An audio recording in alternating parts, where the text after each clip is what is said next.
Once I read that book, I kind of knew my calling. The world is meant for creation. The competition isn't resting, so I have no time to rest. I feel like everyone knows what they should be doing deep down. Creation frees a lot of stress and pressure from your mental. But if you know why you started, you know why you started.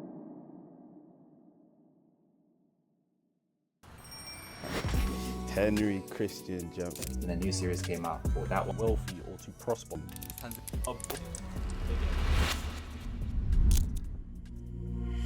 My name is Kojo. I'm a content creator / brand owner, and today I'm going to be talking about the book Simon Sinek's Start With Why. In the early stages of my life, I wasn't really reading books. Always got recommended books. So I was like, that's long, reading's long. And then I think in college, I got recommended a book by someone that owns a brand that was doing quite well. They said, read this, you need to read this. And it was the book Simon Sinek's Start With Why. And that was literally one of the first full books I've ever read. And yeah, since then, it kind of changed my scope on reading because it kind of changed my whole mindset. The book essentially is about your reason to start anything in life. So that could be school, anything creative, just your why and why you want to pursue a thing, or the core reason why you want to start something. Yeah, once I read that book, I kind of knew my calling or the message I want to give the world, should I say. So yeah, once I read it, it kind of shifted my mindset.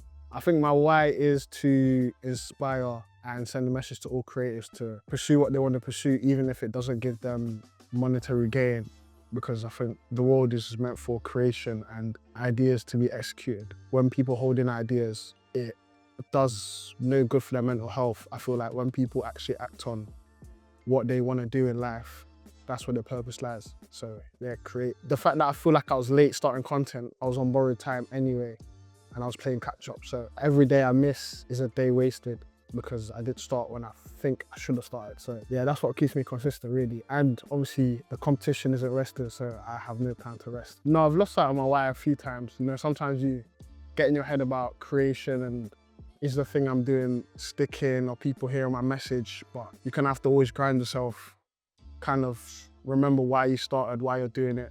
And yeah, whenever you feel lost, just get back to the roots and stick to the basics. The day and age we're in, you know, personal branding, getting your message out there. I think content, the creation is one of the easiest ways to connect with a load of people with just a click of a button. TikTok, the algorithm has blessed us that we can reach as many people as possible with just making a video. So I feel like it was the perfect time for anyone that's at entry level to get into a space where back in the day, it was kind of hard to maybe be a face or be a known face without other people opening doors for you. So I feel like content creation was the best way for me to do that.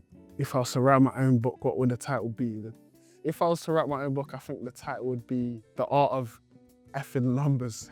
What would the book be about? It would probably be a book about all creatives and letting go and having just pure fun in what they're doing, despite any numbers, views, likes, sales, any numbers that could hinder you overthinking what you're creating. Because I feel like people start creating from a place where, is this gonna do well? And they don't create from a place where, am I creating what I wanna create?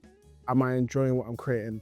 And is what I'm creating fulfilling me? I feel like people are creating for the audience, which is a backwards way to create. I think the best work gets made when you're making stuff that's true from the heart.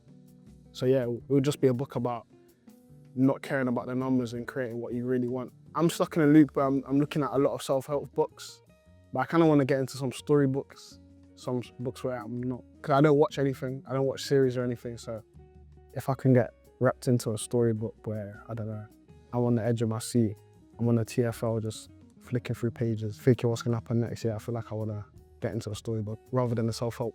I feel like everyone knows what they should be doing deep down. I don't think they really need a book. Unless they're fully lost, really. I don't think everyone needs self-help books like that. Whose book collection would I have opened? I'm gonna say Dave. Yeah, I'm gonna say Dave. Can kind of catch someone's mindset through the books they read. So the things that he said in his music, because he's my favorite artist, I feel like maybe I could refer some of the things he said in his songs back to the books, kind of gauge his mindset through the books he's read. Probably to inspire everyone to create, even if it's not even at the biggest scale, just create, because creation frees a lot of stress and pressure from your mental, and just do it for the love of the game and just create what you love, regardless if you're profiting from it or not. Just do what lies in your heart. any idea, just execute it. And if you get something from it, great. If you don't, you still enjoy doing it. The Mandem should read Start With Why by Cyrus Sinnett, because if they're in a place where they're doing a thing but they don't know the core reason, I feel like that book gives you a load of questions that you can ask yourself, and then you can look in the mirror and think, what is my why? And then you may go full force in what you're doing now, or you may really get a reality check and chase your actual why. Because once you find out your why, I think, yeah, man, your vision is clear, really, and you can go full force in whatever you want to chase in life. What's next for me? More content, more clothes for my clothing brand, and more inspiring to more people to touch in the world. A second drop coming soon. I want to do more intimate pop-ups, kind of connect with the people in real life, show the movement's actual power in real life form. So do a lot more pop-ups across the country. Yeah, man, touch as many people as I can. Creating clothing brand's not easy. It looks easy online. Everyone, shows the orders, shows them packing the orders, but no one shows like the real logistics behind it. Being your own creative director, being your own accountant, having new ideas, being inspired by other people, seeing everyone else's clothing brands doing whatever numbers. You may get in your head a bit, but just know, realizing it's a long game and not a short game too. Well, if you know why you started, you know why you started, and yeah, the vision's clear, regardless of what everyone else is doing. If you are in your head about any views, likes, comments, numbers for anything you're creating in life, just let it go. Remember why you started, keep the fun in it. The goal is to, get back to our childlike self where we enjoyed what we did regardless of any money, views, status. So yeah, man, create what you want and just have fun with it. That's the most important. Yeah, F the numbers. I'm Who's Kojo. All my acts are Who's Kojo on all social platforms. And yeah, man, you're gonna see me more F-ing the numbers, telling, inspiring, and creating. Yeah, just do what I can in my corner in the world. But yeah, thank you. That's been What's the Mandem Read It. Peace and love. Yeah? That was good, guys. That was good.